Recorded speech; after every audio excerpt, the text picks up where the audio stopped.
Exercise 11.6ல 12th sum alpha beta into x power alpha minus 1 so, x power alpha minus 1 into e power minus beta into x power alpha இதை integrate பண்ண சொல்லிடுறாங்க. Integration போட்டுக்கலாம் into dx போட்டுக்கலாம்.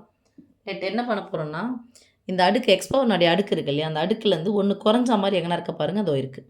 அப்போது இந்த அடுக்கை மட்டும் நான் என்ன எடுக்கிறேன், let t equal to minus beta into x power ஆல்ஃபான்னு எடுக்கிறேன். டீயை எக்ஸை பொறுத்து வகைப்படுத்துகிறேன். அதனால் மைனஸ் பி பீட்டா அப்படிங்கிறது என்னென்னா ஒரு கான்ஸ்டன்ட், அது அப்படியே இருக்கும். இதை வகைப்படுத்தணுன்னா அடுக்கு முன்னாடி தூக்கி வந்து போடுங்க, alpha into x power alpha minus 1 into dx.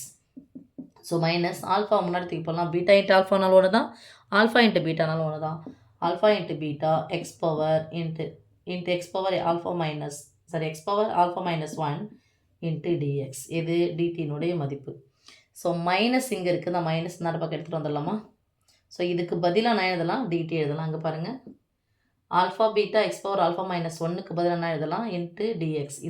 இந்த ஃபுல்லாக இதுக்கு ஃபுல்லாக நான் எழுதலாம் டிடின்னு எழுதலாம். ரைட், நான் DT minus DT. So minus வெளியே எடுத்துடலாம், இன்டகிரேஷன்.